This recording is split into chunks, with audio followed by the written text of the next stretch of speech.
Hello, hello, hello.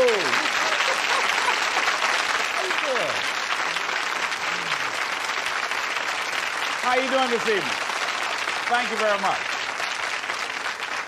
How are you feeling this evening? Great. Whenever somebody asks me how I'm doing, I always say better than good and better than most. And that's what I like for you to say. How are you doing? Better than good, better than most. Shake somebody's hand on your right and left and say, you're doing better than good. You're doing better than good. All right. You know, I like to say that because I believe that we are. We have a lot of things going for us that many of us don't realize, and many of us really never use all the things that we have going for us and ever act on the things that we'd like to act on. And consequently, most of us go through life sleepwalking, never really discovering our true potential, never enjoying life to its full extent. And so, therefore, I think that there are some things that we need to begin to do to take charge of our destiny. How many of you like to take charge of your destiny? Raise your hand, please. Very good. All right. So we're going to do that. And you know, one of the things that really stimulated this, I was with a friend of mine. We were riding back after I'd spoken to her company, and they had a major downsizing. Now they call it right-sizing, when companies reduce the workforce for economic reasons. Well, at any rate, when we were on the plane and she said, you know, I'm no longer going to be with the company. And I said, no. I said, why? She said, well, my division has been eliminated. I said, well, you do have another plan, don't you? And she said, no. I said, but didn't they have something of this nature about a year ago? She said, yes. I said, but did you start thinking that maybe perhaps you need to prepare to do that which you really wanted to do? Because this person that I've known for a long time always wanted to be involved in fashion design. So I said, haven't you been doing something on your fashion designing career? She said, no. I said, but what have you been doing? She says, hoping that nothing happened to me. I said, but hoping is not a process. It's not a method. You know, a lot of people go through life like that. Now, that wasn't really what she wanted to do. But I do a training seminar, and one of the things we ask, what would you do if the unthinkable happens to you? What would you do? If you had an accident, or you lost your job, or you were laid off, or you became ill, how would you provide for yourself if the unthinkable happens to you? And it doesn't always happen to the other person. It can happen to me, it can happen to you. But most of us go through life thinking that, well, just maybe it won't happen to me, that we'll just read about somebody else that will happen to us. Talking to a friend of mine by the name of Maria, who is wheelchair bound, and she said that she had an experience in her life that taught her that she's not immune from life, because she was diagnosed as having muscular dystrophy at age 15, and she figured that was tragic enough. But 2 years ago, because of a malfunctioning wheelchair, she fell out of a van, struck her head, and suffered a closed head injury. Had blood on the brain, and they said that she perhaps might go blind, or she have loss of memory or concentration. And I said, how did you handle that? She said, Les, it was the best thing that could have happened to me. I said, why? She said, because on that day, I woke up and I realized that life is about today. Living today. That whatever I want to do, I do it right now. She said, I enjoy getting up in the morning, looking out of the window, just looking at the grass. She said, because I could have lost my vision. She said, I'm appreciative of just the little things. Shake somebody's hand on your right and left and say, be thankful for the little things. Isn't that important? That we've got to begin to learn how to become thankful for the little things and live in life right now. So I want you to think about your ideas. All of us have ideas and things that we have not acted on. I want you to just think about them right now. E.L. Simpson said that an idea should be like a pen. You know, that a pen that you sit on and you jump up right away to do something with it. So I don't want you to just think about it. I want, when you leave here, I want you to jump and do something with it, all right? Now, so think about this idea. What does it take to be in charge of your destiny? Well, you got to begin to develop some skills, and you got to ask yourself a question. What do you have going for you? What is it that you have going for you right now that's a real plus for you? What is it that you have going against you? What kind of training do you require? What is it that you need to learn? See, you make money only one of three ways in an economy of this nature. You have to have a skill, like I've developed the skill to become a speaker, or have some specialized knowledge, or have a particular product or service that you can provide for the public. John H. Johnson of Ebony Magazine said something very important. He says, there is no defense against an excellence that meets a pressing public need.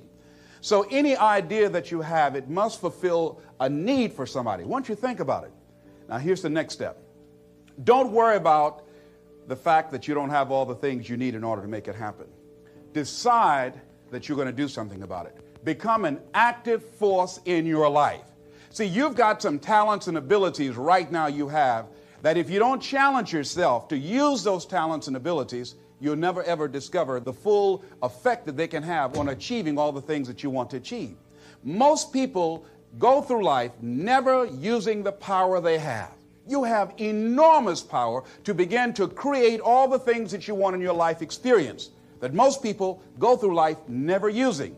I travel a lot speaking around the country, and I was out of Detroit for around 2 months. I came back to the airport, went in the parking lot, put my key in the ignition, turned the key. Can anybody tell me what happened? Can you tell me why the car did not get started? The battery was dead. Why was it dead? I had not been using it. Repeat after me, please. If you don't use it, you lose it. See, ladies and gentlemen, if you don't use your talents, if you don't use this power, this force that you have within you, you're going to lose it. If you have the ability to write, and if you don't write, you're going to lose the ability to write as well as you do right now. If you have the ability to play an instrument, the world's greatest pianist said that if I miss a week of practice, I know it. And if I miss 2 weeks, the critics know it. And if I miss 3 weeks, my audience knows it.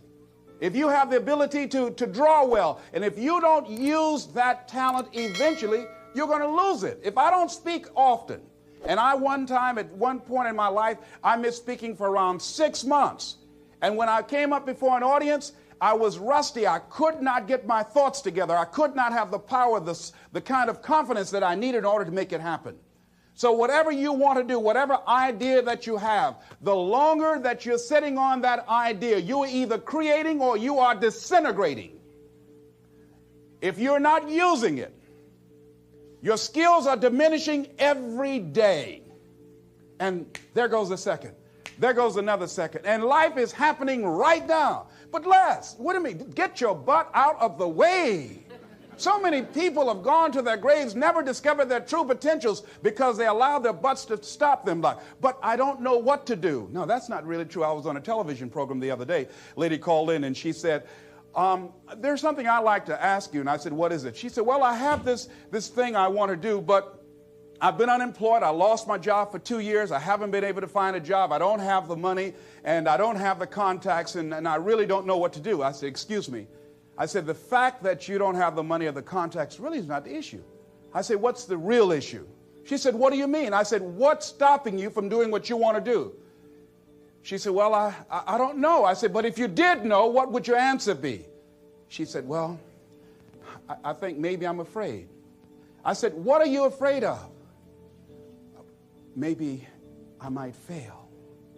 See, a lot of people allow fear to stop them from living their dream. Answer your calling. Whatever you're called to do, don't count yourself out. Don't say, I can't do that. Many of us go through life saying no, and you don't even know what you're saying no to. You don't know what you cannot do if you're not willing to challenge yourself. Whatever it is that you don't know how to do right now, you can learn. I did not know how to speak for major corporations. I didn't know how to do that. But I decided to become a student. If you do your research, if you do your homework, if you make the commitment that I'm going to learn, when you look at what do I have going for me and drop your buckets where you are, decide I'm going to work and get myself together. A guy named Jim Rohn said, if you develop your gifts will take you places that you'll never begin to imagine. And I decided to do one thing. All my life, I've been a jack of all trades and master of none. I mean, I did a little of everything. I was a disc jockey. I was a state representative. I used to be an MC. I used to do public relations work. I used to do door-to-door sales. I did a whole lot of things. But I decided that I was going to do one thing, and I would master that. And after mastering the art of speaking, then I would become a trainer. And after doing that, then I said, I must become a businessman. Just find one thing. and just decide that you're going to work with it until it gives you the blessing that you want, and don't let up on it. Just keep right on working it and working it and working it, and knowing that whatever you do, you can better your best, that you can get better at it, that whatever you are achieving right now, it's only a tip of the iceberg of what's possible for you. Now, here's something else that you do when you start working on this dream. Give it everything you got. See, put your heart in it. Most people, when they're working on dreams, they don't give it everything they have. I heard a guy say in a book, the title of it was, All You Can Do Is All You Can Do. And all you can do is enough. Well, see, most people don't do all they can do. Most people go through life holding back. Have you ever had the experience of starting your car and you mash down on the accelerator and the car, vroom, wait a minute, hold a minute. Start mashing again and it was not moving. It was very hard. And all of a sudden you realize that you had the emergency brakes on? How many of you ever had that experience? Raise your hand, all right? Then you release the emergency brakes and then the car moves, boom, unencumbered. Most of us go through life with our emergency brakes on. Well, it might not work out. People might talk about me. I don't have enough money. I don't have enough education. I'm too ugly.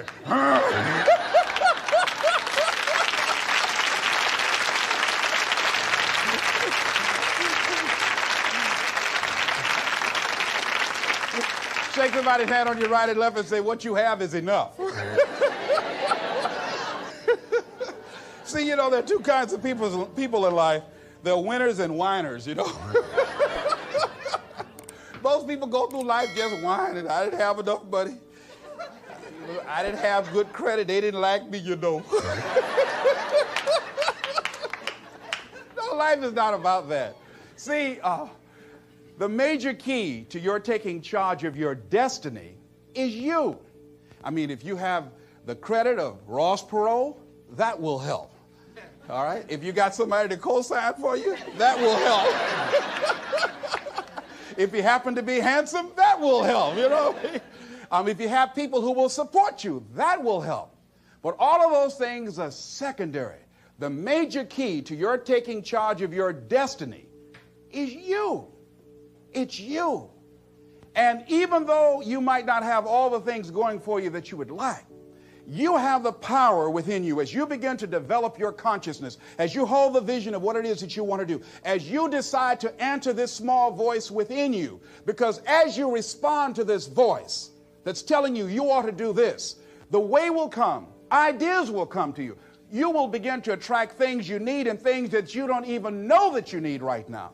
You will develop the skills in the process as you look at yourself, finding out what is it you need to do, what kind of adjustments you need to make, what new strategies that you need to begin to implement to make it happen.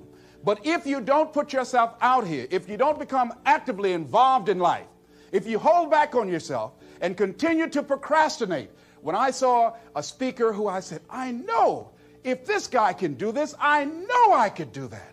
That was years after I had made the decision to do it. I was holding back on myself. I kept building up all kind of reasons and excuses to justify why I wasn't acting on my dream. Most people go through life as volunteer victims. They go through life volunteering to be victims, giving excuses on why they're not pursuing their greatness, giving excuses on why they're not doing the things that they want to do, putting it off again and again and again, wasting valuable time. Life is very valuable, ladies and gentlemen. Time is very valuable. And it's very fragile. You've got to decide to do what you can right now and don't delay. Living your life like a sense of urgency. Repeat this, please, and tell somebody on your right and left. Live your life now. Be happy now. This is not a dress rehearsal. Do that, please.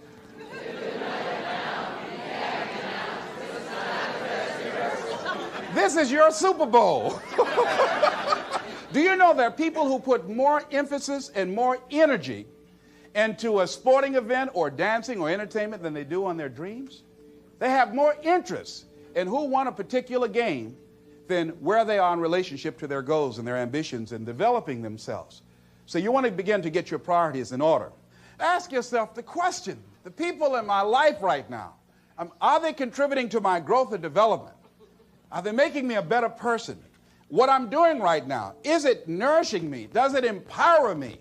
Is it giving me what I need out of my life right now? Is it challenging to me? Is it making me stretch mentally and emotionally and spiritually? Is it getting the best out of me? See, this is the only life you've got. So you don't want to squander it doing something you don't want to do, feeling you can't do any better. You can do better. You should do better. You deserve to do better. You're entitled to that. That is your right to do better. So resolve that within yourself. Make it something in your life that you just won't compromise on. See, it is important to me that I be able to provide for my mother. That is not optional. To be able to provide for my children. There's a standard of living that I'm going to enjoy. It is not optional. It's not something that I would like to see happen. It's not something that it'll be okay. It's something that I value. And as you begin to look at your life, draw the line and say, hey, what is it that I need that can give me a sense of fulfillment? What is it that I need right now that I would enjoy, that will give my life some music and some power? Decide that, because you deserve that. But if you don't decide that and decide to make that happen, it will never happen for you. It will never happen for you. I did a training years ago, and after this particular seminar, I'll never forget a lady who was 85 years old. She stood up and we asked her a question, anybody has anything brave to share? And she said yes. She said, this was a very enriching seminar for me. It really opened my eyes. She said, I'm 85 years old.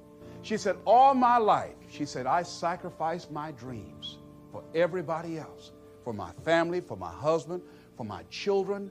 She said, I've really never done anything for me of value, of the things that I really find important. She said, I say to you young people, you won't be in my situation right now if you decide to live your life now. She said, if I had my life to live over, I would do things differently. She said, but I don't have it to live over. And when I go home, I got news for my husband.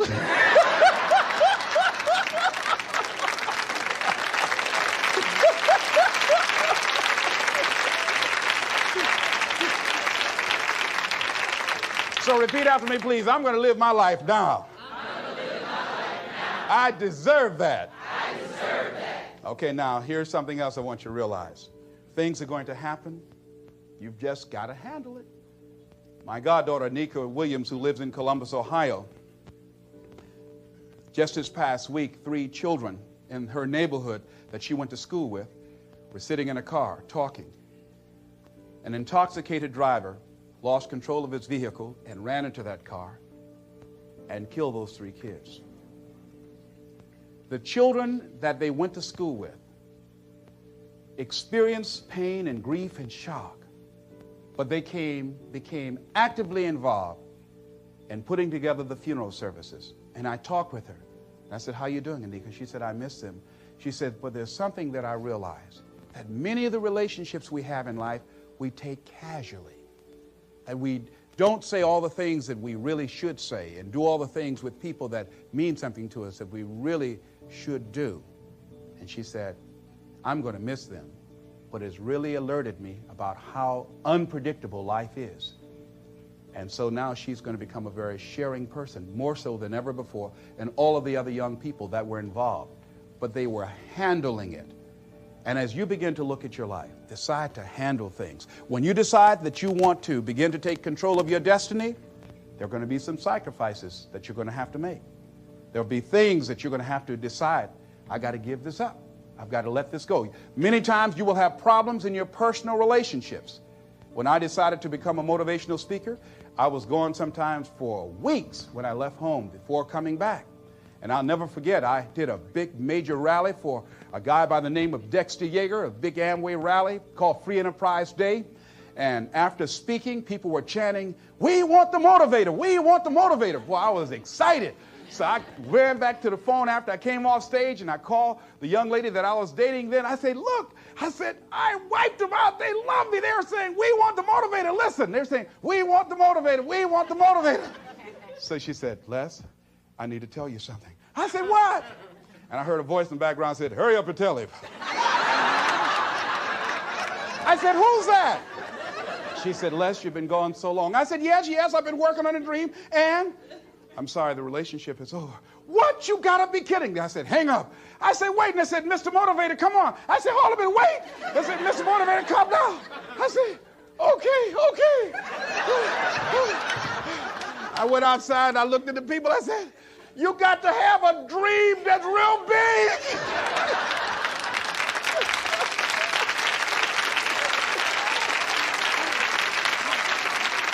I said, sometimes things will happen to you that will catch you on the blind side and bring you to your knees. I went back to the hotel, but they had to pull me off stage. I was out there and said, you got to have a larger vision. You got to be hungry. They pulled me off. I said, and you got to stay motivated. They said, come on, motivator. They were turning the lights off. The janitors wanted to go home. I wanted to keep on for me. So they took me to the hotel. I was walking in the room trying to find the Gideon Bible. And Lonely was sitting on the bed saying, how's your positive attitude? How's your larger vision now? I'm telling you, when this happens, think it not strange. You're going to cry. People are going to get mad with you. People are going to start working against you. Your mate is going to get upset with you. Where you going? I'm working on a dream. Uh-huh.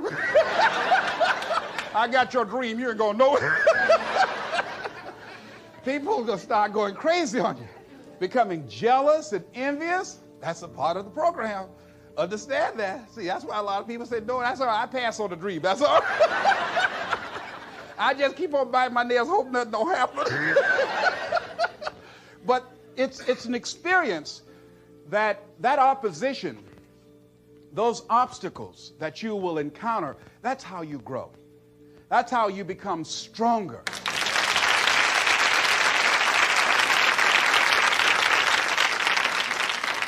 Now, will there be some tight moments? Will there be some times that you want to give up? Yes. Here's something I was reading that Harriet Beecher Stowe said. She said, when you get into a tight spot and everything goes against you until it seems that you cannot hold on for a minute longer, never give up then, for that is just the place and time that the tide will turn. Never give up then. And that is so important. When you're working on doing the things you want to do and fulfilling your dream and things happen, there are times when your energy feels so depleted that you want to give up, that it looks just totally impossible. And I can tell you from my own personal experience, don't give up then. That's when you've got to fall forward, when life is kicking dirt in your face. Don't give up then. That's when most people turn back. Most people will tuck their tails between their legs and they will run in the opposite direction and say, that's all right, life, I don't want this. All right? No. If you've decided that this is what you want to do, you've got to become courageous to stand up within yourself, to face it and step forward. And ladies and gentlemen, that is what gives your life meaning. Those things will begin to strengthen you like you can never begin to imagine. And I tell you, one of the most painful experiences I had in my life was also one of the most enriching, because they say that pain opens the space in the heart for joy. And because I did not buy into something, because I caught myself at a critical point and was able to back up and look at it, I was able to become free of the effects of what could have been a tragic situation for me and move on and do something about it. But I learned in the process that I had to learn to surrender and give certain things up. See, in life, everything that happens to you, there's a lesson in it. There's a lesson in it for you. If you look at it, whatever happens to you, just look at and view life that you're a student of the universe and say, what's in here for me to learn? One of the most tragic things that happened to me that could have been a tragedy was when I wanted to buy my mother a home. And I did that. And in my haste, and it was the first major purchase of property that I ever made in my life. And so I was naive. And so when we were sitting there at the closing, the attorney said, have you done a title search? And I said, what's a title search? And she said, well, that's when you check to see whether or not there are any liens against the property before you purchase it, so that you don't inherit any financial obligations of the previous owner. So the guy interrupted, said, look here. He said, the only reason that I'm selling you this house, and I'm doing it at a loss, I can actually make more money. But the only reason that I flew here from Philadelphia to sell you the house specifically is because I admire the fact that you're adopted and you want to buy this home for your mother. And he said, there are no liens on the property. I just want to help you. So I looked at my attorney. I said, I believe him. She said, Les, this is business. I'm not questioning his integrity, but I advise you not to sign the contract now. I looked at him. He said, if you're not going to do it, man, I'll just go ahead on and make the money that I was going to make. I said, okay, no. I want to do it. I said, I'll do it. So she said, okay. She said, this is not the last house in the world. I signed the contract. After being in the house for around 2 months, I received a notice that I had to pay a lien of $25,000 or I had to get out of the house. I called the attorney. I said, look here, sir. I said, my name is Les Brown. I'm the new owner of this property. I said, I bought this home for my mother. I said, she's 80 years old. I said, she has a bad heart, a serious condition. I said, and I just cannot give up this home. And I just exhausted all of my resources to buy the house. It's all I have. I said, can we work out some kind of monthly payments? I don't know how much I can give, but if you can work with me, I guarantee I'll give you my word. I want to keep this home. I'll pay you back. He said, we want the money in 6 weeks or you have to get out of the house. It's going to go in the auction block. I said, oh. I said, but I borrowed everywhere I could just to get the $12,000 to put down on it. He said, mister, that's not my problem. You should have had a title search done. So I went back home and I worried for weeks. I lost around 23 pounds. I would go home to catch the mail so my mother wouldn't get it. They put a listing in the newspaper. People were driving around, wanted to come in the house to look at it. So I put a sign out front saying that the newspaper article was an error, saying that the house was up for sale. And finally, when they were coming for the day they were going to auction it on the courthouse steps, I knew the moment the truth had come, I had to tell my mother. So I walked all night that night. Around 2 o'clock in the morning, the children were asleep, my mother was asleep. I said, Lord, why did this have to happen to me? I said, I'm trying to do the right thing. I want to provide for Mom. I'm not out stealing and robbing. I want to provide for my children. I said, why did this have to happen to me? I was personalizing. I was feeling like a victim. And so finally, I had to go in there and I had to tell my mama. So I kneeled by the bed. I said, Mama, I got something to tell you. She said, what? I said, we've got to move out the house. She said, why? I said, well, because of the fact that I made a mistake and I signed a contract when I should have had a title search done, and I can't pay the $25,000 outstanding lien against it.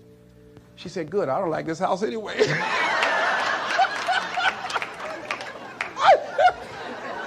I said, but you told me you did. She said, I just said that for you because you like this so much. She said, it's 2-story, baby, and the arthritis. I can't climb the steps. But you told me you could, Mama. Oh, I just did that for you. I walked up the steps and I was in the room saying, that fool crazy with this house. I said, oh, Mama. So I'll never forget when we had to pack up and go back to the old house we had moved out on in Liberty City, right down the street from Miami Northwestern High School. And the neighbors were out looking. Isn't that Mamie's boy? And they're coming back, you know. I was so embarrassed. I mean, I turned red, but couldn't nobody see it, you know. So my sister came over. She didn't make it any better. She was mixed the big time. Won't get no job going around and running your mouth. Yeah, you got a dream to get Mama home. Now, you back where you belong here. We came in the house and the roaches were playing bid whist. They said, y'all come on in, we miss y'all. And as I was taking furniture off the truck, I was so hurt and humiliated. I felt beaten. And I began to cry, and I held my head down. And my mama said, hold your head up, boy. I said, Mama, I just can't, Mama. She said, hold your head up. You have nothing to be ashamed of. You did the best you could. Hold your head up. So I said, yes, ma'am, Mama. So I was carrying the furniture in. And I had to give a lecture that week on forgiveness.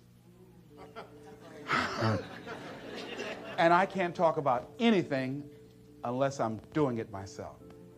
And I had to forgive and forget. let it go so that I could grow. It took me time to work through that, but I did, and I was able to give the lecture. And to this day, I can't even remember the guy's name. But because I let it go and I began to focus my energy in the now, later I got a bigger and better home for my mama.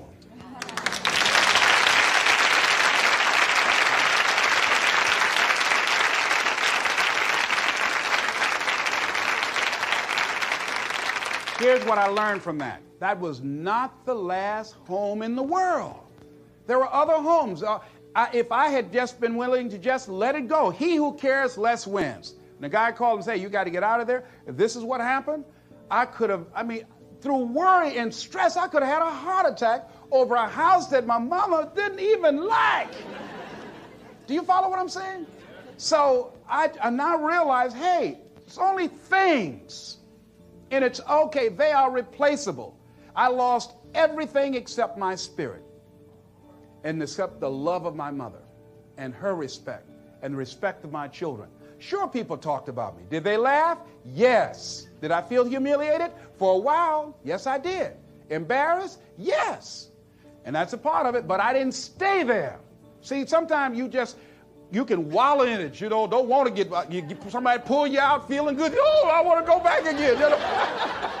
Don't wallow in self-pity. And there are people who will help you. You call them up and they'll give you a pity party, all right? No.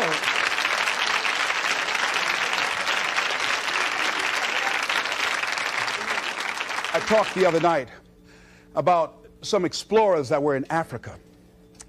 And they saw these two little boys who were playing with some what appeared to be marbles. And they went up to these little guys and say, here, let me give you some candy for that. Little fellows ate the candy and liked that. I said, can we have some more? I said, yes. But would you give me what you are playing with? And they said, yes. And they gave these shiny little rocks, so to speak, to the explorers. And the explorers, taking them back and examining them, discovered they were large-size, uncut diamonds. They had a fortune. The little boys had a fortune in their hands, but they didn't know. They did not know. Repeat after me, please. If we knew better, we would do better.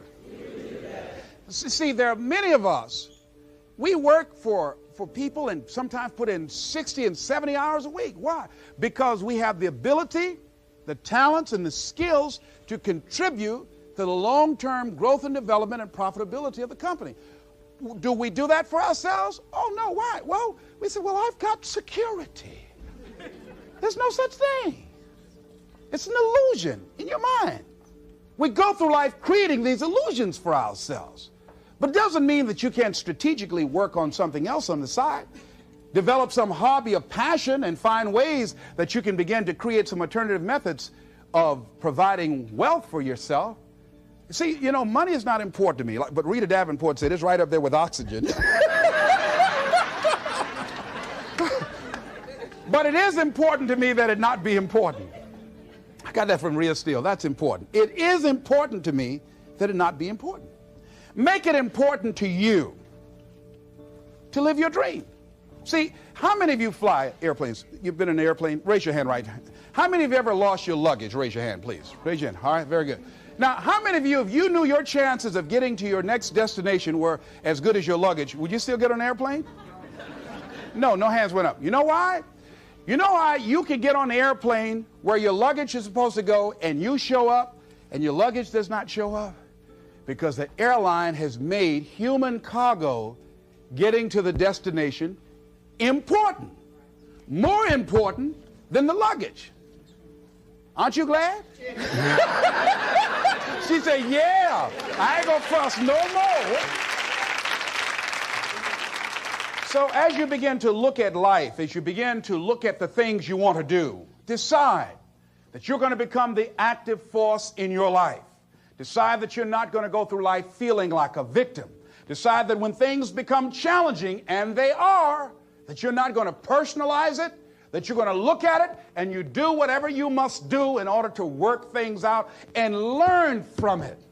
Learn from it. That's the key.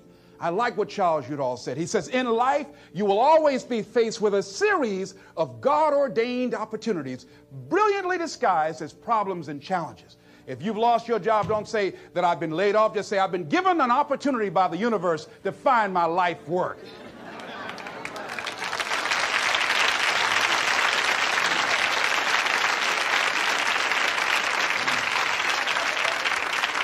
So as you view all of the things that happen to you as an opportunity, now you're taking it from a different perspective. Now you become an active force in your life. Now you are the one, rather than running from things as they begin to change, you become a change driver because you know that you've got the power within you to make the difference. This force, this power, this energy that you have, that's more powerful than anything that can ever happen to you. You're more powerful than your circumstances or anything that you can experience right now. Decide that you're going to commit yourself to act on your ideas, to become happy. Commit yourself to live your dream. Commit yourself to become the architect of your future. There's something that I heard that Goethe wrote that I love very much. And it really, as you begin to operate out of this consciousness, you begin to experience a different level of living in terms of commitment. He says, until one is committed, there is hesitancy, the chance to draw back, always ineffectiveness. See, until you are willing to jump out there. Somebody asked me, how do I do that? I said, no. You don't need any answers now. You need to make the commitment. Once you make a commitment, then life will give you some answers. You can't decide just going to sit on the side of the pool and just stick your toe in. No, you've got to be willing to make the leap. Most people don't want to do that. They want to sit on the side and say, tell me, is it cold out there? Is it rough out there? Come on out and see. See, no, you want to decide to make that commitment because then that's when you become involved in the learning process. He said, concerning all acts of initiative and creation, there's one elementary truth, the ignorance of which kills countless ideas and splendid plans, that the moment one commits oneself, then providence moves too. All sorts of things occur to help one that would never have otherwise occurred. He said, whatever you can do or dream you can do, begin it. Boldness has genius, power, magic in it. Begin it now. I read a book by Dr. Johnny Coleman that says, it works if you work it. And as you begin to look at your life, decide that you're going to start working on that dream. You're going to work and nurture that idea. Now, there will be people that will criticize you. There will be people that won't see it for you. But I say to you, don't let them turn you around. Shake somebody's hand on your right and left and say, don't let nobody turn you around. Yeah. That's key. Because people will try and turn you around. Hello? People will try and turn you around. But when I heard Bob Mays out of Chicago sing that song, don't let nobody turn you around, that's real. Because that's why most people don't act on their dreams and ideas. That's why most people, when I'm talking with kids that are in institutions, and I said, what happened? Why did you give up working hard and making good grades? Well, they started teasing me. And they allowed that peer pressure to cause them to scale down their dreams and their ambitions. They started following the crowd. That's why many people don't do the things they want to do. A friend of mine, he wanted to become an actor all his life. He let someone convince him, you can't become an actor. You go out to Hollywood, they'll swallow you up. It's too competitive. Thousands of unemployed people out there. But then another friend of mine, Sheila Hall, and she decided at age 42, I'm going to live my dream. Her son graduated from high school. She decided to make the plunge, to go to Hollywood. Quiet person, never had any experience in the area. And because she decided to make the commitment, she is now working on a one-woman show. And she's been getting support from everywhere because she was willing to make the commitment.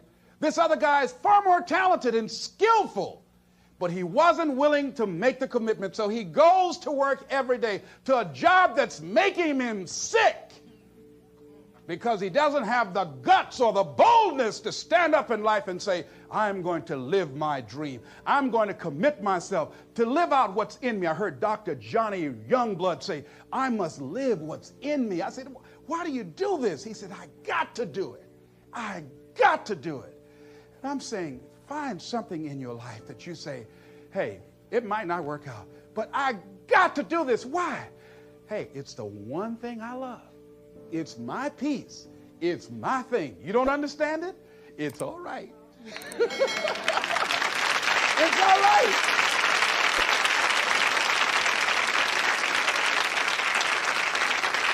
You don't need anybody to understand it. You don't need anybody to approve you. You don't need anybody to say, go ahead on and do it. If you get that, that's fantastic. If you get that encouragement, that's great.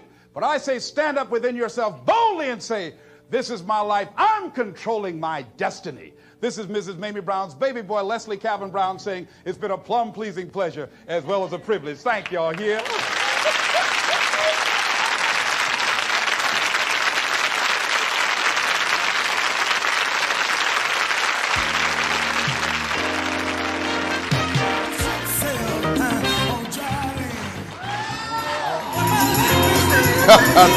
They can't handle the moves. You may be seated. Thank you very much. It's a pleasure to be here with you to share a few moments with you. And let's give a round of applause to a man who's been empowering people to help them to live their dreams, to go to the next level. 8 major break. Now, like, hello? Y'all should have an ever-ready battery, you know. Okay. Let's try this again. Thank you so much. Thank you. This is even better microphone here. Anyhow, as I was saying, Eric has been helping people to live their dreams for a very long time. That has been his passion. That's who he is. Giving people the tools, the mindset, the attitude of what it takes to really control your future. Let's give him a tremendous round of applause, if you please. Yes, indeed. Yes. This is who he is. Yes.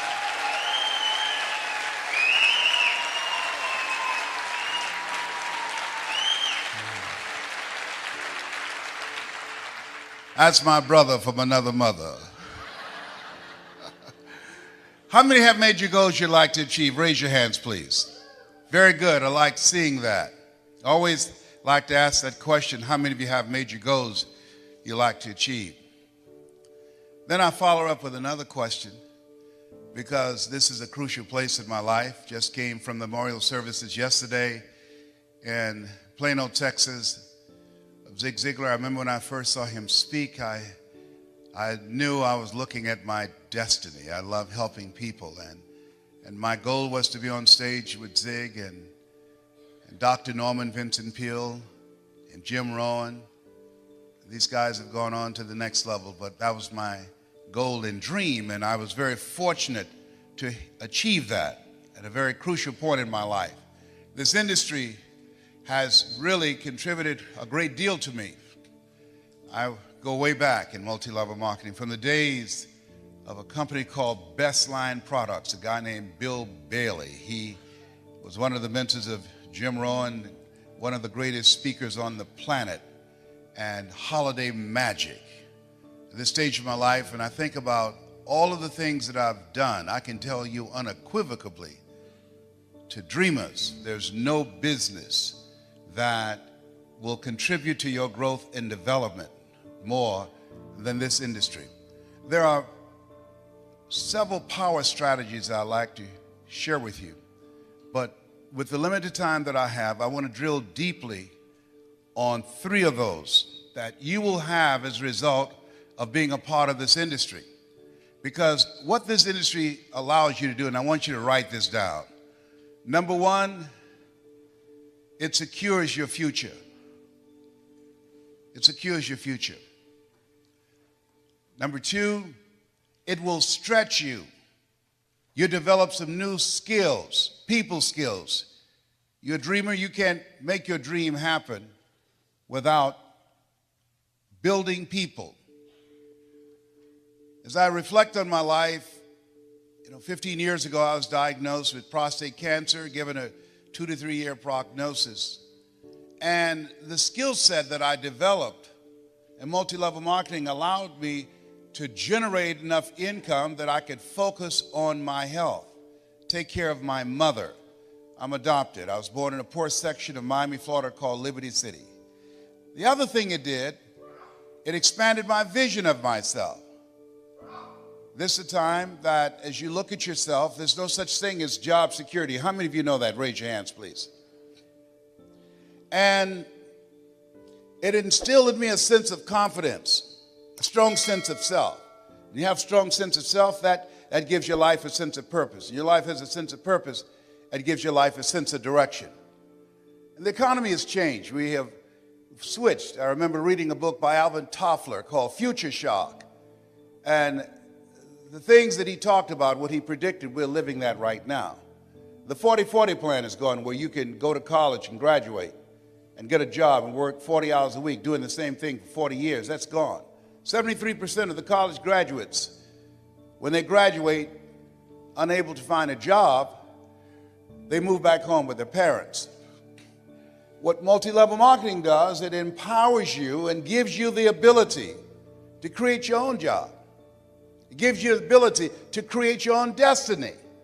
I remember seeing Zig on stage. If you give enough people what they want, they will give you what you want. I remember Dr. Norman Vincent Peale, change your thinking and you will change your life. I remember Jim Rohn, when the end comes for you, let it find you conquering a new mountain, not sliding down an old one. I remember Earl Nightingale, all of us are self-made, but only the successful will admit it. I remember listening to those recordings over and over and over and over again to change my mental blueprint.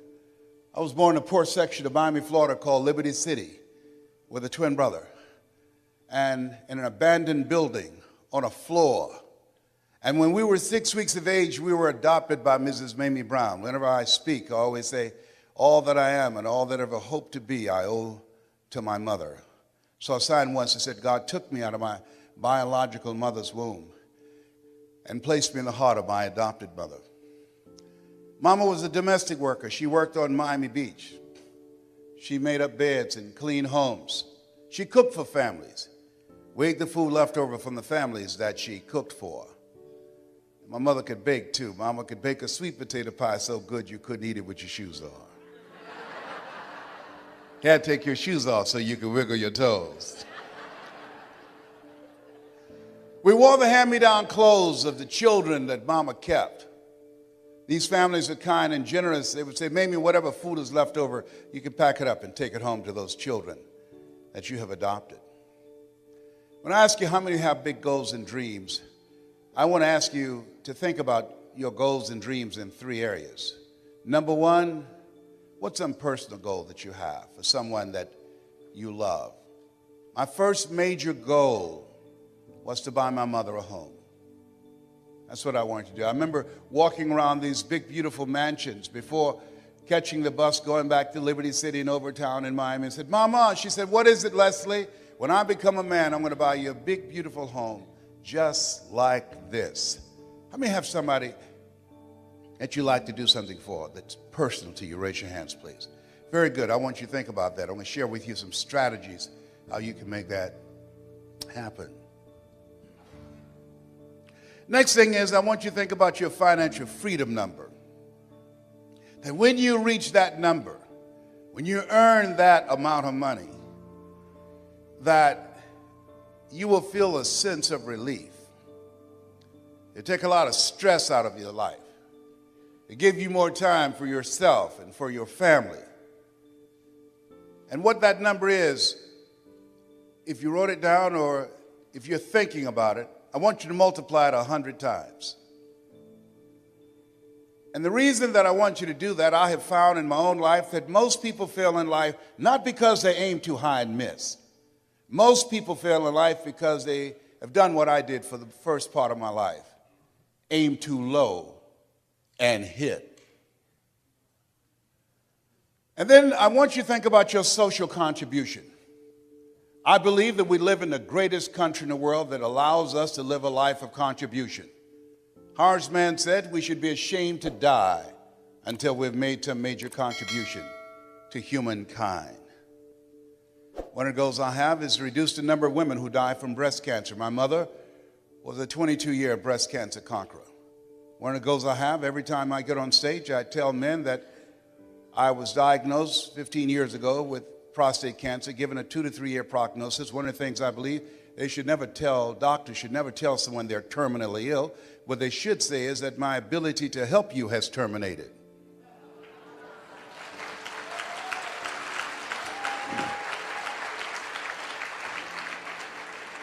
So I encourage men to get their PSA test, which stands for prostate-specific antigen, and the digital rectal examination. And I'll be glad when they can check our prostate by looking in our ears. Can you feel the brother? Up at here, up at here. I was at this medical convention. A friend of mine said, "Hey, Les, let me give you a free rectal." I said, "No, buddy, you too motivated." Homie don't roll like that, you know what I mean? I was at Florida Hospital. Guy came in, new doctor, didn't say hello, good morning, anything. Goes get some gloves and some petroleum jelly. I said, "Hey, buddy, this is our first date. Hey, you got to bring me some potato chips, some M&M peanuts. We got to sit down and talk. I got to get relaxed. What's your mama name?" I can't believe I'm telling y'all this. I'm turning red, but y'all can't see it. Oh, my God. One of the goals I have is to train. My gifting is in the area of helping you to discover your power voice, how to become a powerful presenter. That's what multi-level marketing does. The money's in the front of the room. The money's in 101, small groups on the telephone. Your ability to present yourself. A gentleman changed my life, Mr. Leroy Washington. He's in his 90s now. He's blind from glaucoma. I never forget the first day we met. I went in his class. He said, "Young man, go to the board and work this problem out for us." I said, "Oh, I can't do that, sir." He said, "Why not?" I said, "I'm not one of your students." He said, "Look at me." "Yes, sir. Go to the board and work the problem out anyhow." I said, "I can't do that, sir." And the other students started laughing, saying, "He's Leslie. He's DT. He's got a twin brother. His twin brother Wesley is smart. He's DT." He said, "What does DT stand for?" "He's the dumb twin." And many of the kids laughed, just like some of you did. And I said, "I am, sir." And he came from behind his desk and he looked at me. He said, "Don't you ever say that again. Someone's opinion of you does not have to become your reality."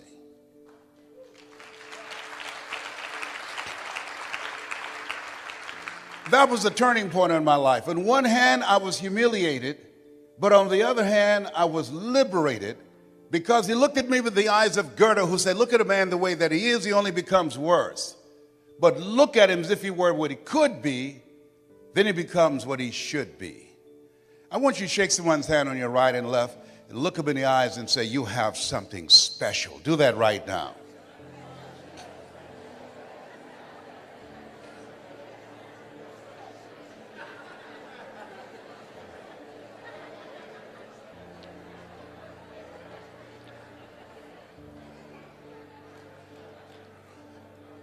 Ladies and gentlemen, you have something special.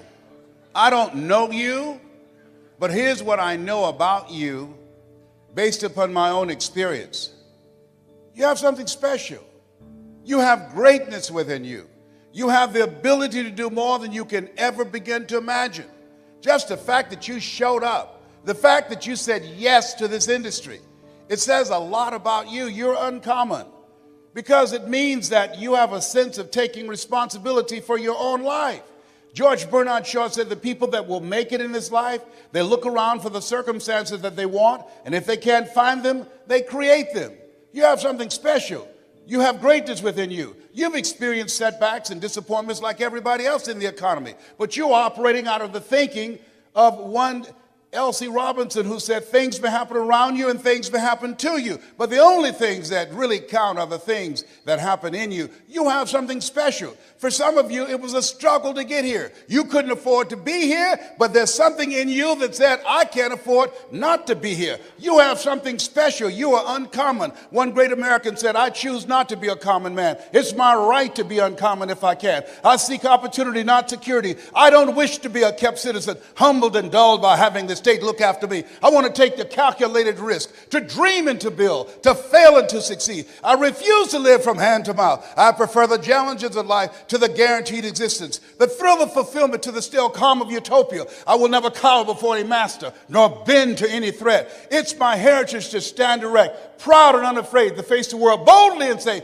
this I have done. That's what it means to be a part of multi-level marketing, an uncommon desire to live your dream and control your destiny.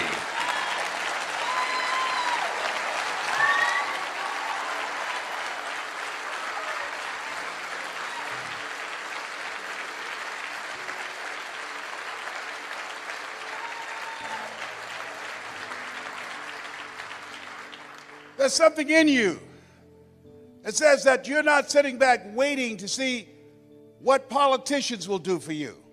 There's something in you that says, I'm not going to focus on the general economy. I'm going to focus on my personal economy. There's something in you that says the most dependable hand in the world is the one at the end of your risk. There's something in you that says always strive to get on top in life because it's the bottom that's overcrowded. You are different. You have greatness within you. Dr. Howard Thurman, come forth. Here's a man that after having 238 radiation seed implants, and my PSA continued to increase. In fact, last year this time it was over 1,500, and the little c cancer had eaten 40% of my T1 vertebrae. And I was reading his words that night after leaving Florida Hospital, and doctors had told me that cancer had reappeared, had metastasized in 8 areas of my body. And I began to laugh as the doctor spoke to me, and he was looking real serious. He said, why are you laughing? I said, I feel like Mother Teresa. He said, what do you mean? She said, Lord, I know you know how much I can bear. I wish you didn't have so much confidence in me. And now my PSA is 0.0. I'm debt-free, cancer-free. Yes, indeed. I stand before you because of God's grace and mercy. And trust me, it's better to be seen than to be viewed. But Dr. Thurman was called upon by Dr. Martin Luther King Sr. He said, Howard, I want you to mentor my boy, MLK. He was a member of an elite group of orators and mystics and philosophers in his day. He was an advisor to Mahatma Gandhi and to Albert Schweitzer. He wrote, deep is the hunger, the voice of the genuine, the centering moment. He wrote some words that I was reading around 3 o'clock in the morning that grabbed me. He said, the ideal situation for a man or woman to die is to have family members praying with them as they cross over. He said, but imagine being on your deathbed and standing around your bed, the ghost of the dreams, the ideas, the abilities, the talents given to you by life, but you, for whatever reason, you never pursued those dreams. You never used those talents. You never used those gifts. You never used those abilities. And there they are standing around your bed looking at you with large angry eyes saying, we came to you and only you could have given us life. And now we must die with you forever. And the question is, if you died today, what dreams, what ideas, what books, what leadership, what voice, what story will die with you? Miles Monroe, great speaker out of the Bahamas, said the wealthiest place on the planet, it's not in the Far East where there's oil in the ground. It's not in South Africa where there are diamond mines. He said the wealthiest place on the planet is there you'll find potential never realized. There you'll find books never written. There you'll find abilities and skills and talents and gifts that the world never had exposure to. Maybe that's why Henry David Thoreau asked in a moment of anguish, what if you live your whole life only to discover that it was wrong? That it was wrong. That God had so much more in mind for you. Maybe that's why He said, oh God, to reach the point of death, only to realize that you've never lived, only to realize that you've never scraped the surface of your potential. Everybody let us say together, live full, die empty. And the people in this room have decided to live full. The people in this room have decided to die empty. The people in this room have decided to live life on their terms and not to be a volunteer victim. When you say yes to this industry, you're saying yes for a bigger life. You're saying yes, I'm tired of playing small. You're saying yes, I'm ready to be empowered to snatch victory from the jaws of defeat. You're saying yes to providing for yourself and your family. There's something that's in you that says, I'm not mentally fit to work for somebody for the rest of my life. You're saying yes to your life, yes to your dreams, yes to your unfolding future. Give yourselves a round of applause. Give yourself a round of applause.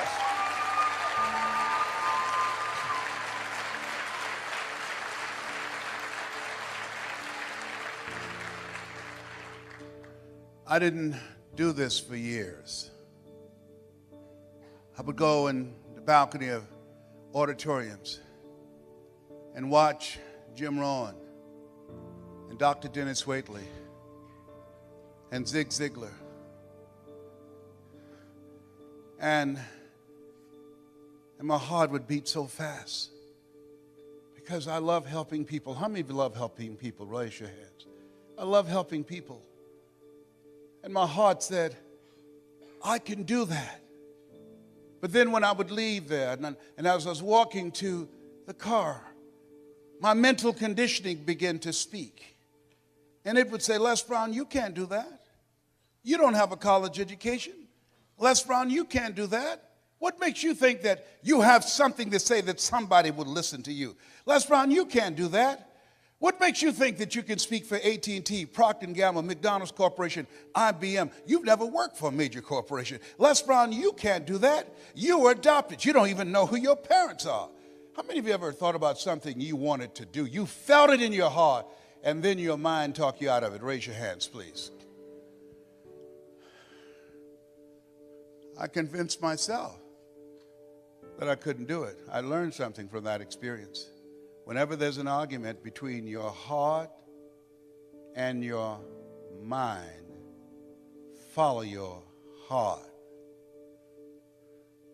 There are things that the heart can understand and feel that the mind cannot relate to. Maybe that's why my favorite book says, lean not unto thine own understanding, and all thy ways acknowledge him, and he shall direct thy path. There are things that you feel, that you know in your heart of hearts, that's not logical, it's not practical, it's not realistic, but there's something in you that says, I can do this. I can do this. After facing defeats and disappointments and failures again and again and again, there's still something in you that says, I can do this. Operating out of a thinking when life knocks you down, try and land on your back, because when you can look up, you can get up. I can do this. I can do this. When you present and people say, oh yes, I'd like to be a part of that. Yes, they have the personality and they need it, and they don't show up. You end up being a babysitter. You have to be a counselor and a psychologist and a minister. They challenge you to pray to Jesus and Yahweh and Melchizedek and Buddha. They'll get on your last nerve, have you chanting, Nomi Yoho Renge Kyo. It's interesting when you talk to people about securing their future, and you can't help them to become actively engaged in their own life. A friend of mine named Lorraine had me to come to do an intervention with her brother that was addicted to drugs, and he told us to get out of his house. And as we were going down the steps, I said, I'm sorry I failed. I'm so disappointed. And she said something that I'll never forget. I want you to remember. She said, Les, most people won't participate in their own rescue. Wow. Most people won't participate and their own rescue.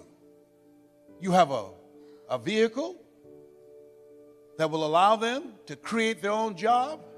You have products that people need. You have training and coaching where they'll be in business for themselves, but not by themselves. You have leadership of people who've proven that it's possible you can live your dreams. It's possible you got a shot at creating a fortune. Everybody's not going to do it. We can't predict performance. And all you are saying, hey, listen, here's an opportunity. And don't take it personal when people say no to you. They're not saying no to you. They're saying no to themselves. They're saying no to living a bigger life. They're saying no to what's going on in their head because they're suffering from possibility blindness. They can't see themselves doing more. They don't want to do that extra work. So they're saving you some time. They know they're trifling and don't want to work. Don't try and convince them to say yes. A person convinced against their will is of the same opinion still. This is hard work. H-A-R-D and H-E-A-R-T. Hard work and heart work. You got to gut this out. You've got to know your vitamin. You've got to fail your way to success. You've got to be unstoppable. You have to operate like Willie Jolly, who said a setback is a setup for a comeback. You've got to be relentless when you're building a business. You've got to be able to have courage after you face rejection and again and again and again. After somebody tell you they're going to show up and then they don't come, they don't return your calls. It takes courage. You go out and start talking to people. It takes courage when creditors are breathing down your neck and family members saying, oh, there he goes again with another pyramid scheme.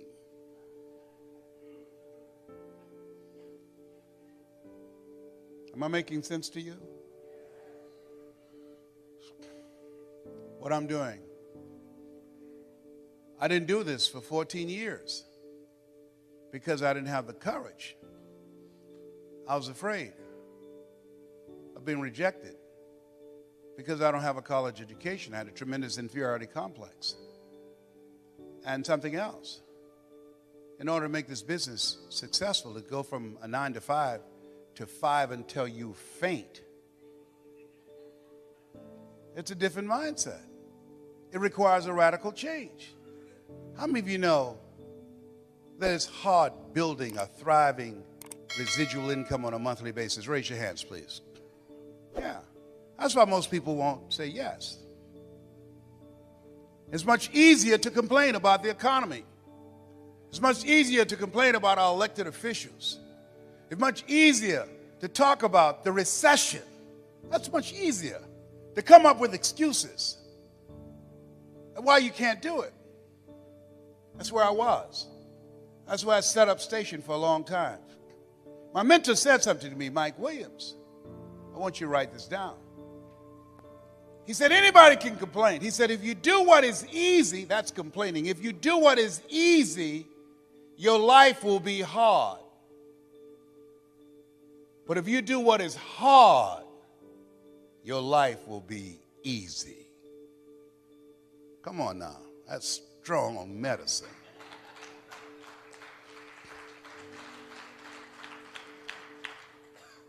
If you do what is easy, complain about your situation, your circumstances. If you do what is easy, stand around and be a volunteer victim like everybody else. If you do what is easy, surrender and give up on your dreams, become depressed and bitter and angry. Anybody can do that. If you do what is easy, your life will be hard.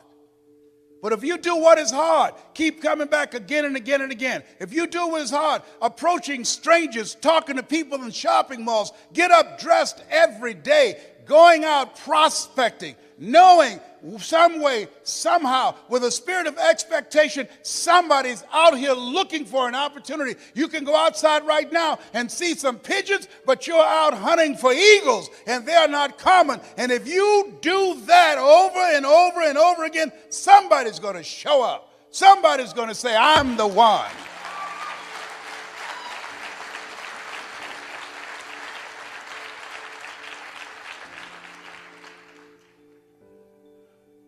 Dr. Thurman, I love him so much. What a great writer. He said, there's something in each and every one of you that waits and listens to the voice of the genuine in yourself. It will be perhaps the only guide you will ever have.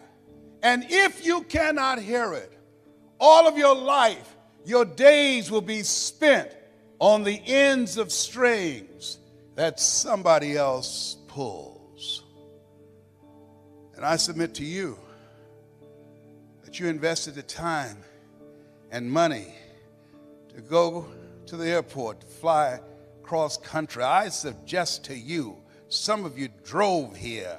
I suggest to you, you showed up because you said, I'm going to pull my own strings. I'm going to control my own life. Nobody will ever pull my strings again.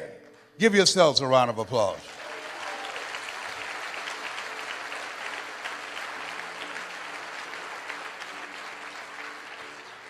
I want you to write this down, choosing your future. It's a program that we've created that's designed to put in place for you to work on yourself. A systematic process that changes your mindset. It's possible, it's necessary. It's you, it's hard, it's worth it, it's done. It's 6 CDs. Repeat after me, please. It's possible. Yeah, see, the easiest thing that I do now is come up on stage and speak to you. That's easy. But the most difficult thing that I've ever done, and it took me years to do, was to believe that I can do it. To believe that I could stand up and not be afraid and speak from my heart and think and be able to present, to believe that that was possible for me. For 14 years, I didn't do it. Mike Williams said, Les, you can do more than what you're now doing. But I didn't believe it. I just couldn't see myself doing it. I'm saying to you, there's some things that you can accomplish that you can't see right now. My favorite book says, eye has not seen, ear has not heard, nor has entered the heart of mankind what God has in store for you when you're willing to say yes, when you're willing to move forward, when you're willing to come back again and again and again in pursuit of your dream. Life will respond to you. You'll discover some things about yourself. Mindset transformation is very important. Be ye not conformed to this world. Be ye transformed by the renewing of your mind. You don't want to think like everybody else. You want uncommon thinking. Here's the other thing. Expand your skill set. This is the age of what the late Peter Drucker calls the era of the 3 C's. Accelerated change, overwhelming complexity, and tremendous competition. So you have to expand your skill set to stay ahead of technology and cheap labor abroad. When I was a kid, you got on an elevator, I was an elevator boy. What floor, please? We operated elevators manually. So then we're going through creative destruction. Somebody created an elevator that didn't require a person being there employed to close the door and take the people to the designated floor. When I was a kid, girls would say, what do you want to do when you become an adult? I want to be an operator, a long-distance operator. Years ago, when you made a long-distance call, you had to call a long-distance operator. Then somebody created technology that you can dial direct. Am I making this up? Anybody remember use that call a long-distance operator? It's called creative destruction. Somebody created technology that we don't have to do that anymore. So today, what multi-level marketing does allow you to secure your future, to stay ahead of technology and cheap labor abroad. You can hire a PhD or an MBA in the Philippines or India for $2.60 an hour. So what you're doing is you're staying ahead of the game because we're going through continuously creative destruction. I think about Mr. Washington. Young man, yes, sir. What do you want to do with your life? I want to buy my mother a home, sir. I want to take care of my mother. You do? Yes, sir. I want to make my mother proud. How can you say you want to make your mother proud and you were in the dean's office the other day for fighting? Sir, they call me DT, the dumb twin. So you're going to fight them? Yes, sir. Why, Brown? Why? Anger is the wind that blows out the lamp of the mind. How do I get even, sir? Tell me. They pick on me all the time because it takes me longer to learn things than others. I'm not like my sister at the University of Miami. I'm not like my brother. They always compare me to him. Mr. Brown, you want to get even? Yes, sir. He said, you have a good memory, young man. Yes, sir, I do. Yes, I do, sir. Remember these words by Frank Sinatra. The best revenge is massive success.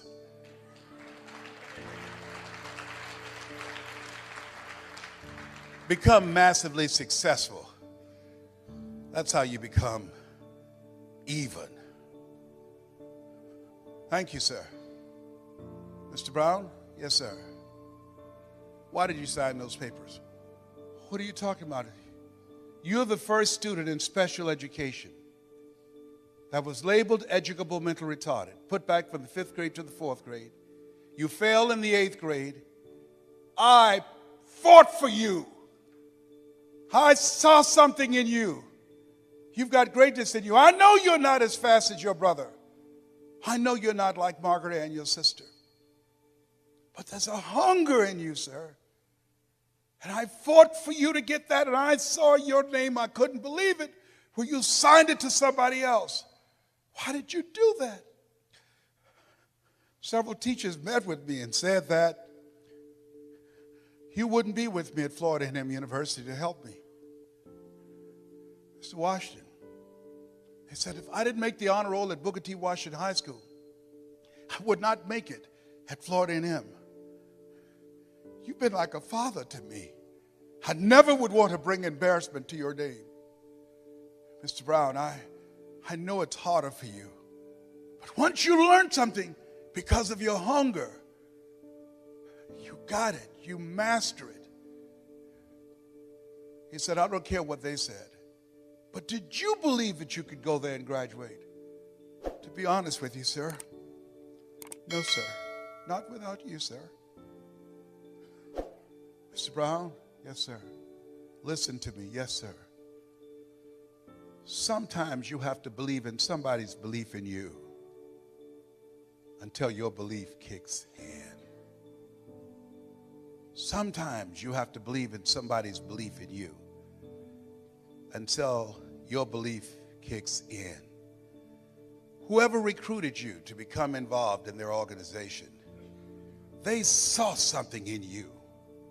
Whoever asked you to be a part of their team, they saw greatness in you. See, you need people in your life who can see things that you can't see.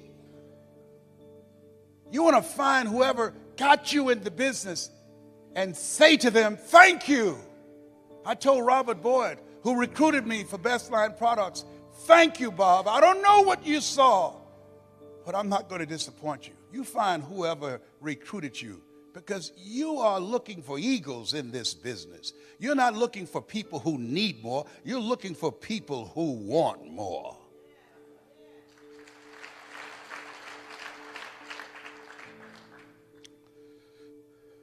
Let us say together, it's possible. Everybody together, it's possible. I can live my dreams.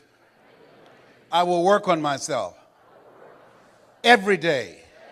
I will retrain my thinking every day. I will listen to audio programs. I would read 10 to 15 pages of something positive every day. I will turn off my television and turn on my life.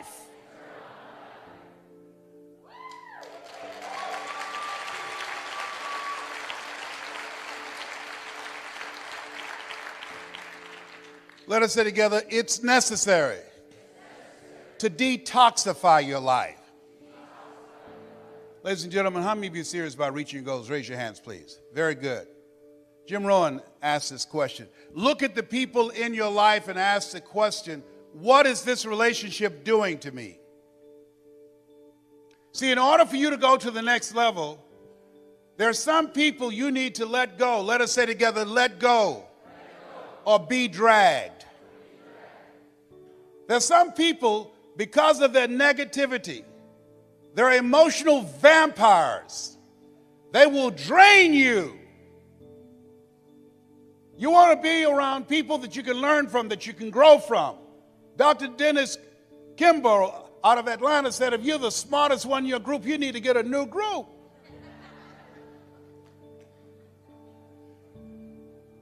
Les, can I change them? No. It's a full-time job changing yourself.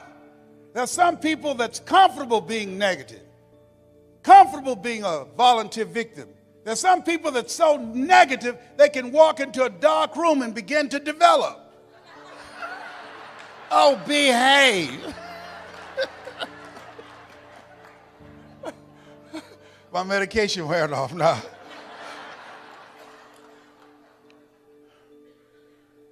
When you're talking about earning more money, you got to be serious. One sickness can wipe out a fortune. 95% of the people who filed bankruptcy last year did so because of medical expenses. People say money won't make you happy, but everybody want to find out for themselves. A friend of mine, Rita Davenport, said money ain't important, but it's right up there with oxygen. And let me tell you something, fellas, even if you're as homeless as I am, you got some money, women will find something cute on you. Oh, he's got earlobes like Tom Cruise. He's got a walk like Denzel Washington. I used to be so broke, I'd walk past a bank and trip the alarm. Creditors would call the house and my children would answer the phone and say, my daddy say he ain't home. And sometimes they would catch me on the phone. May I speak to Les Brown, please? Sorry, but he's not here. You sound like Les Brown. Don't you go there, big boy.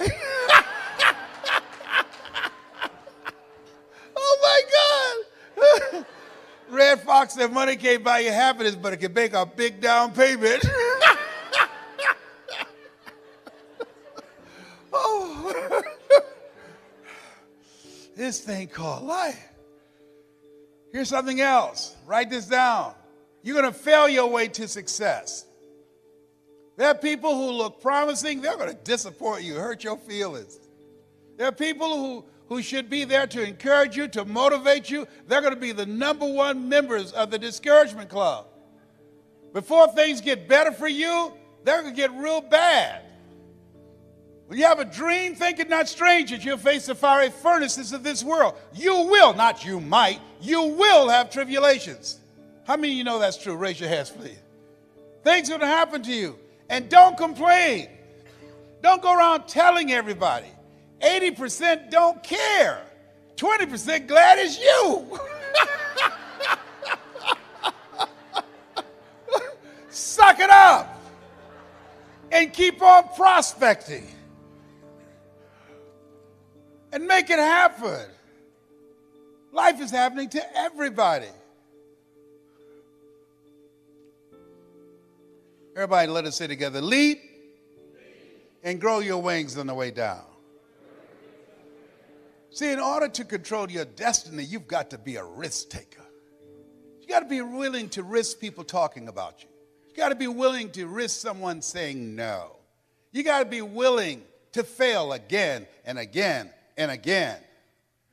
You're different. You're an entrepreneur. You're strange. You're not like everybody else. We live in a world where we're told more about our limitations rather than our potential, and so most people just can't see themselves doing better. But you're different. You see some things they can't see. And I encourage you, every one of you in this room right now, you're here for a reason. How many of you know people who should be here? Raise your hands, please. Yes. But you know what? They're in their rightful place. Their rightful place is where their thoughts have brought them.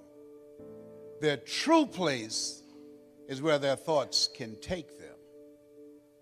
Everybody is in their rightful place.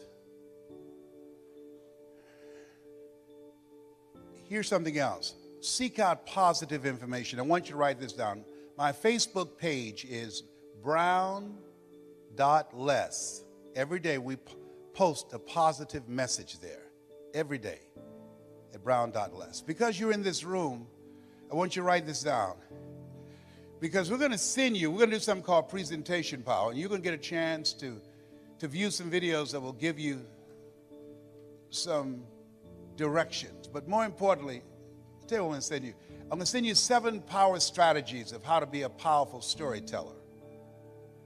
So email me at yes@lesbrown.com and say, send me the 7 principles. Mention that you were at this convention. We'll send that to you free.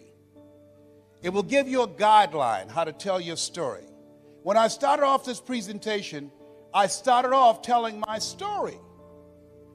I was born in the poor section of Miami, Florida, in Liberty City. Born in an abandoned building with a twin brother. Do you remember I told you that? My mother worked on Miami Beach as a domestic worker, making up beds, cooking for families. Remember I told you that? See, your story is your power. How many of you have gone through some things? Raise your hands, please. How many of you have experienced some things in your life? Raise your hands, please. How many of you have periods in your life like me where you're temporarily insane? Raise your hand, please. Your story. A presentation power will tell you how to tell your story. I've given lectures at Harvard, Yale, spoken around the world, telling my story. You got a story too.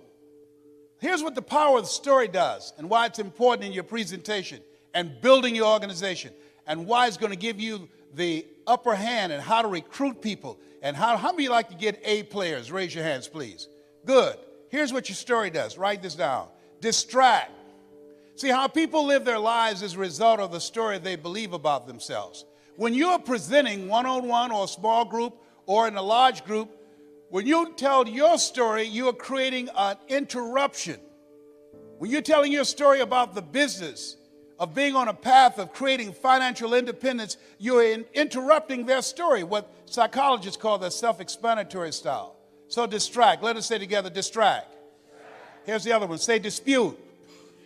When you are going through your presentation, and we're going to teach you how to do this, you're dismantling their limited belief system where they've been programmed to believe only in having a job, the journey of the broke, where they're miserable. They go to work, where they pay them just enough to keep them from quitting, and they work just hard enough to keep from getting fired. That's what you call mixed emotions. Seeing somebody you hate drive off a cliff in your car. You're glad they're gone, but not in my car.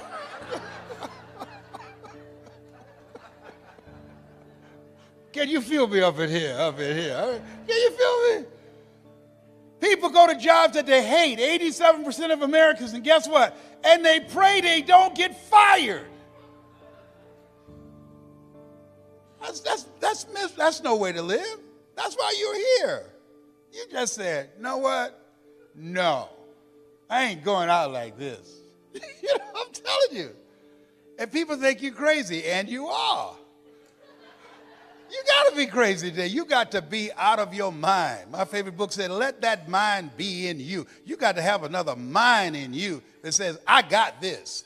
This is my life. I own this. I'm going to call the shots here. Nobody's going to tell me how much I'm worth, what time I can take a lunch break. I'm not going to anybody and ask for permission to take my family on vacation. No, I got this.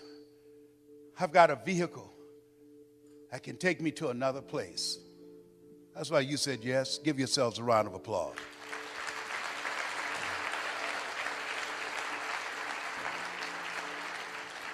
Mr. Washington said, Mr. Brown, transform your mindset. Number 2, he said, practice. Let us say together, OQP. Write this down. Only quality people. Only quality people. You don't want everybody in your organization. You want only quality people. Here's something else he said. Mr. Brown, yes, sir. And this is what we're going to do in this presentation. It's called presentation power. He said, develop your communication skills, how you present yourself, how you sell yourself. He said, once you open your mouth, you tell the world who you are. And then he said something else. Let us say together with conviction. I want everybody to join me on this. Let us say together, you got to be hungry. Say it again, you got to be hungry. He said, what do you want to do with your life, young man? I said, sir, I want to buy my mother a home. He said, you got to be hungry. I said, what do you mean by that? He said, people that are hungry are willing to do the things today others won't do in order to have the things tomorrow others won't have. He said, people that are hungry are relentless. People that are hungry are unstoppable. People that are hungry refuse to give up. People that are hungry, no excuse is acceptable for not making their dream become a reality. I said, I'm hungry, sir. I'm hungry to take care of my mother. I'm hungry to make her proud. I told my mother that she'll never have to pay another bill once I turn 18. And she hasn't, Mr. Washington. I'm hungry, sir, for another life. I'm not going to die here in Liberty City. I want to travel, sir. I want to see the world. He said, you can do that, sir. He said, practice OQP, only quality people. If you run around with 9 broke people, he said, I guarantee you, you'll become number 10. He said, work on your mindset. Listen to these audio programs I'm giving you every day. Glenn Turner, Dare to Be Great, every day. Dr. Norman Vincent Peale, Jim Rohn, every day. Zig Ziglar, program your mind, Mr. Brown. He said, how do you plan to buy your mother a home? I said, sir, I want to become a disc jockey. He said, is that right? I said, yes, sir. He said, good. He said, work on your mind. Here are my car keys. What do you want me to do with this? At lunchtime, go in my car, turn on the radio, and listen to Paul Harvey. Why? He's the world's greatest communicator. You want to be successful? Yes, sir. He says, listen and study people that are great communicators. That's the key to controlling your future. I said, but that's at lunchtime. In order to be successful, you got to be hungry. You got to be willing to do the things today others won't do. Are you willing to do that to be successful? To buy your mother a home? Yes, sir. Yes, sir. And that's what you have done. You've got some goals that you want to achieve. There's some things that you want to do. And you've said to yourself, I'm willing to face the no's. You said to yourself, I'm willing for people to laugh at me. You said to yourself, I'm willing to gut this out. You said to yourself, I'm willing to make this happen. You said to yourself, I'm going to do whatever it takes to build this business. I can do it. If anybody's ever done it at any point in time in history, then what's possible for one, it's possible for me, and I'm going to do it. That's what you said to yourself.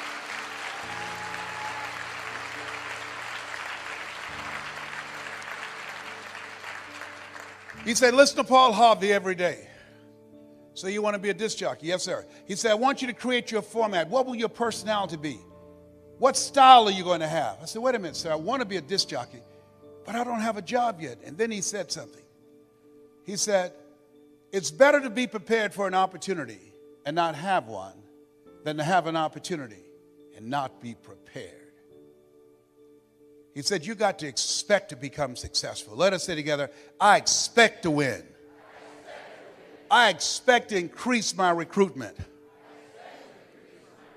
I expect to be a great presenter. I expect to become a millionaire. It's my time. It's possible. It's necessary. It's me. It's hard. It's worth it. Nietzsche said, if you know the why for living, you can endure almost anyhow. Your homework assignment is write down 5 reasons that will make it worth it for you. So when the tough times come, and they're going to come, when you feel like you can't see the light at the end of the tunnel, and that's a part of the process, your reasons will be your rod and staff to comfort you, to take you through the storms of life. He told me, you want to be a disc jockey, practice on your communication skills. Visualize yourself talking to thousands of people, Mr. Brown. See yourself on stage presenting. Be willing to invest in yourself. Warren Buffett was being interviewed by a financial analyst on CNN. He said, what's the most important investment a person can make today? Warren Buffett, a billionaire, has billions of dollars in the stock market, billions of dollars in real estate. He looked at the reporter and said, the most important investment you can make is in yourself. The reason you're here, the reason you invested your money, your time and energy in transportation and the room and all the costs in a so-called tough economy, because you have the mindset of a billionaire. You know, investing in yourself, you are your most treasured asset. Give yourselves a round of applause. Come on, bring your energy level up.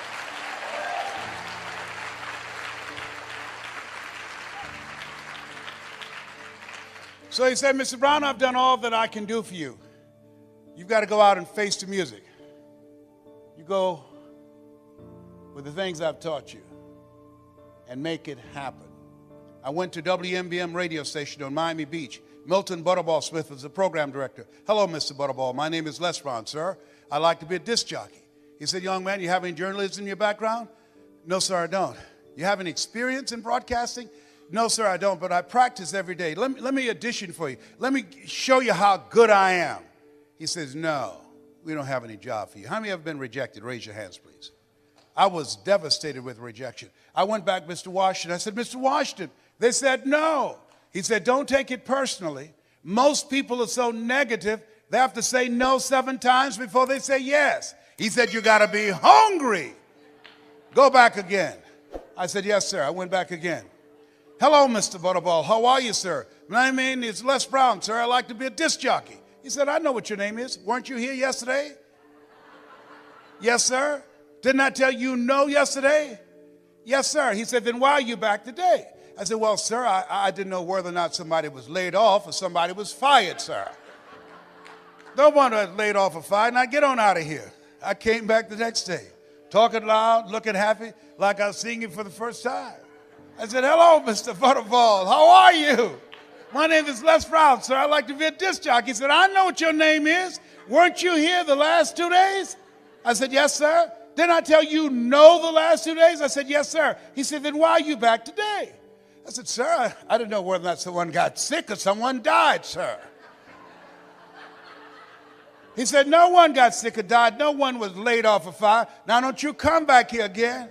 I came back the next day, talking loud, looking happy, like I was singing for the first time. I said, hello, Mr. Butterball. With rage. He said, go get me some coffee. I said, yes, sir.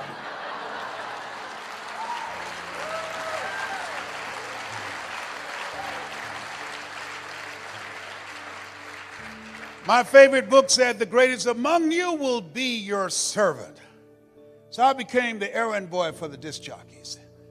I was serving them. I'd go get their lunch and their dinner, and I'd come into the control room, watching them working the control room knobs and switches, knowing my time will come. Let us say together, my time will come. When I'll be a top producer. And when I'll come up on stage, and they call my name because of my accomplishment. My time will come because I'm going to put forth the effort.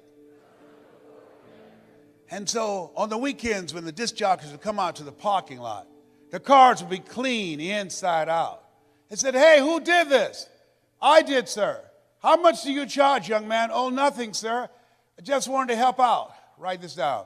Build relationships. Build relationships. Give before you ask people to come into your business. Find some way to compliment them. Talk to them, ask them questions. Find out what's important to them, what's stressing them out, what keeps them up at night, what drives them, what they value. Don't advance with the business. People do business with people they know, like, and trust. That's why you want to tell the story and ask key questions. You want to be strategic and experiential. Write this down. You have an energy signature. People are feeling you out. They're listening to you. They're watching you. And so, it said, look, here are my car keys, young man. Donna Ross and the Supremes are coming to town, the Four Tops and the Temptations. I want you to pick them up at the airport and take them to the Fontainebleau Hotel on Miami Beach. It is my pleasure to serve you, sir. I would drive these entertainers all over Miami Beach in the disc jockeys' big, long Cadillacs.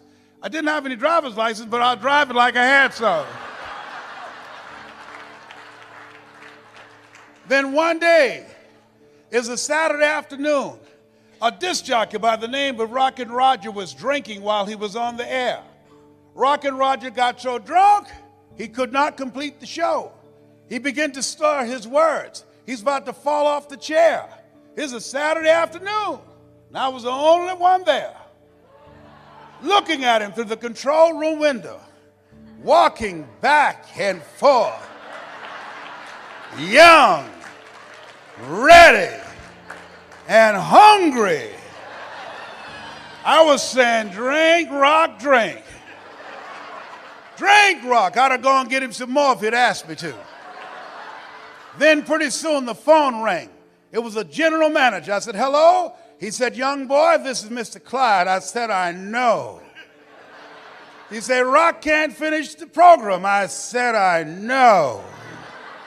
He said, will you call one of the other DJs in? I said, yes, sir. I hung the phone up and said, now he must think I'm crazy. I called my mama and my girlfriend, Cassandra. I said, y'all come out on the front porch, turn up the radio. I'm about to come on the air.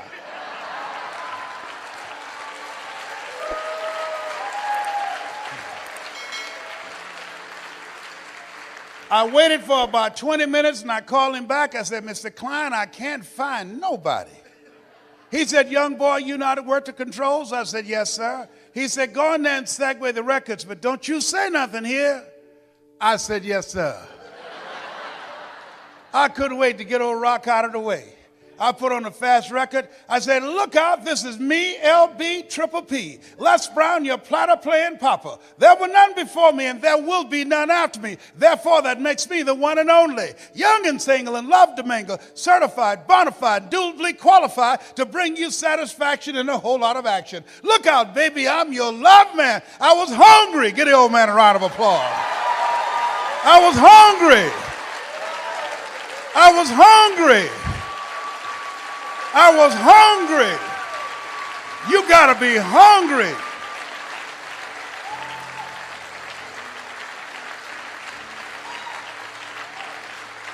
Shake someone's hand on your right and left and say, you got to be hungry. Do that right now. Shake somebody else's hand. Say, you got to be hungry.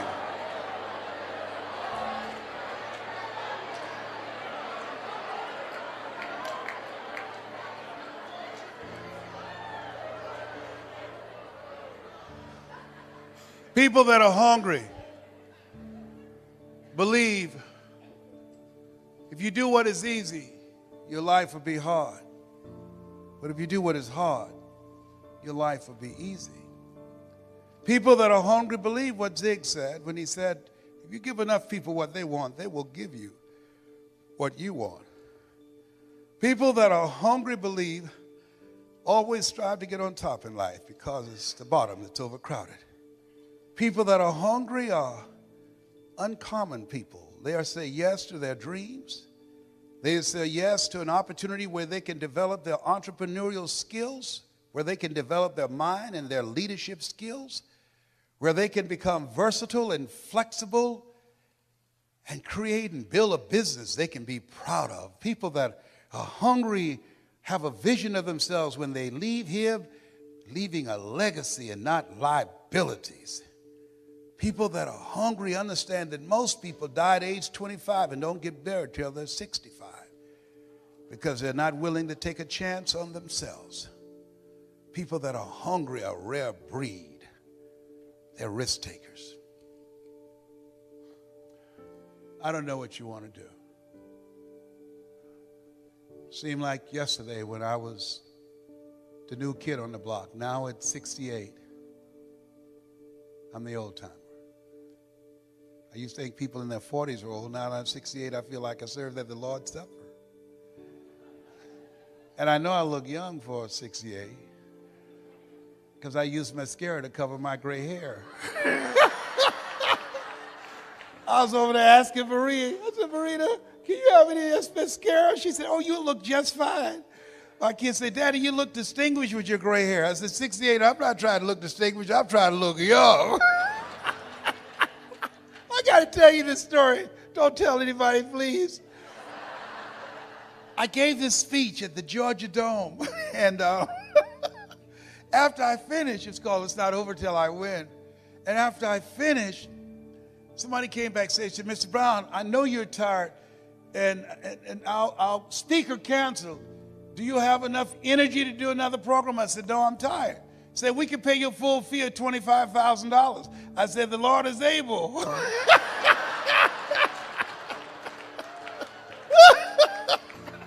So they took me over to the Georgia World Congress Center.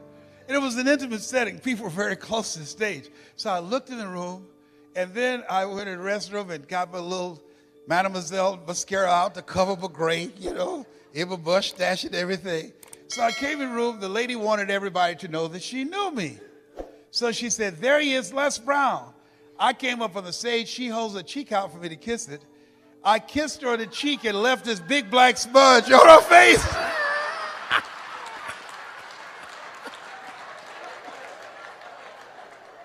I said, oh my God. So I didn't know what to do, so I just sat down. So the people down front start saying, there's something on your face. She looks at me, she said, what are they saying? I said, I don't know. Then one nosy lady went over there, opened up her pocketbook, and gave her a mirror. Now, nobody asked her to do that.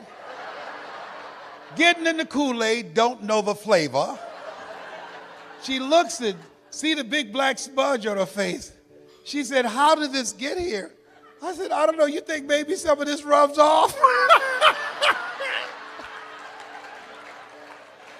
Well, the reason I'm telling you this, don't worry if I kiss you today, because Marie said, you don't need it. You'll be just fine. You look distinguished. Whatever. How many of you like to learn how to improve your presentation skills? Raise your hand. We're going to do a webinar that will walk you through a process and teach you how to tell your story so you can speak in your community on a volunteer basis and be able to make a difference. How many of you like to make a difference with your story? Raise your hands. Very good. We will show you how to do this. I've been doing this now for 40 years. I love and admire Eric Worre for who he is to me as a friend, but the passion that he has in giving you the tools that you need, not just the mindset, but the skill set of what it takes to build a strong multi-level marketing business. I can tell you, based upon my experience, and he's not paying me to be here. He's got a blue light special going on up in here. This is my friend that I love him. There are a few people who can call me, and I'll get on a flight and only had 4 hours of sleep to come in and speak. I was very subdued and conservative today, but I love and admire him.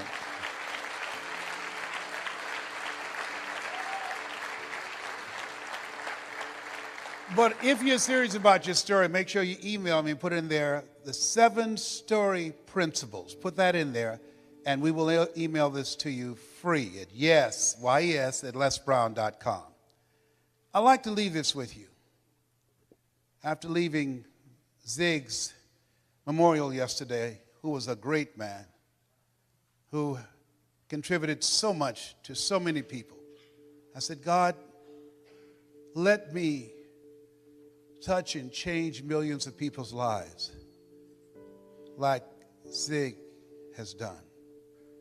Let me make my mark like he made an incredible mark. Let me touch hearts and minds like he touched me when I first saw him. And I drove many miles, 400 and 500 miles, to see him and Jim Rohn and Dr. Norman Vincent Peale and Charlie Tremendous Jones. Let me be an instrument to give people hope, to inspire them to expand their skill set, to encourage them to create collaborative, achievement-driven, supportive relationships. God, let me live a life that counts, that means something to people. God, help me to be able to inspire people like Mr. Washington inspired me, like Mike Williams, my mentor for the past 43 years, who saw something in me I could not see in myself, who believed in me when I didn't believe in myself. Please let me live a life that matters. I want to leave this with you. This stage of my life,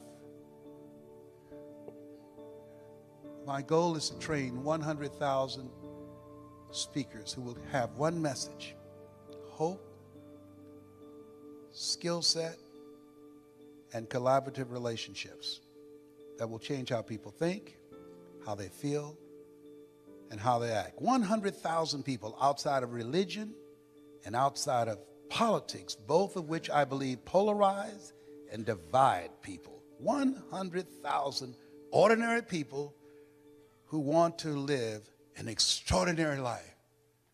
God, give me the stamina and the vision to use my gift that you have given me to work with people who are hungry to make their lives count. I want to leave this with you that my mother used to love to say to me when she was in pain. Leslie, yes, ma'am. Come in here. Yes, ma'am, mama. What is it, baby? Say that thing for me, boy. That makes me feel good.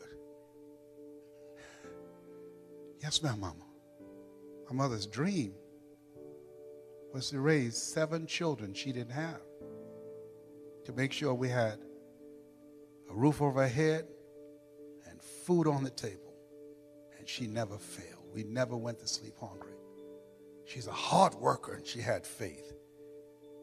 I remember the first home I bought her, and this home she saw.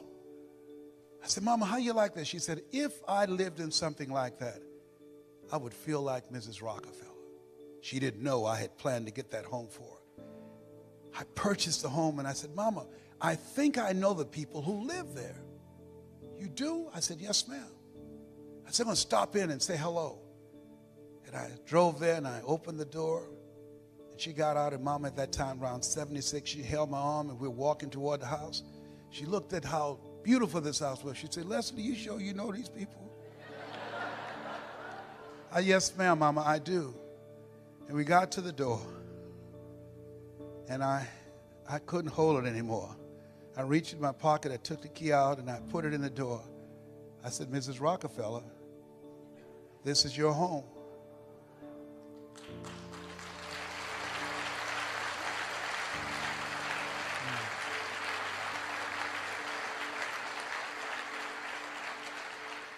She said, Leslie, what are you talking about? I said, Mama, I bought this for you. I pushed the door open. She stuck her head in the door. She said, anybody home? I said, no, Mama. Nobody's here. This is yours. It's fully furnished. Multi-level marketing made that happen. This is going to happen for you. It's already happened for some of you.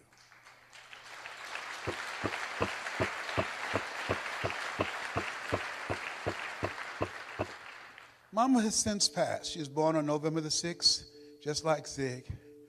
I remember her walking around the house looking and said, thank you, Jesus. Thank you, Jesus. And Leslie, you were such a problem kid. You were so crazy. I said, I know, Mama, but I'm rich now.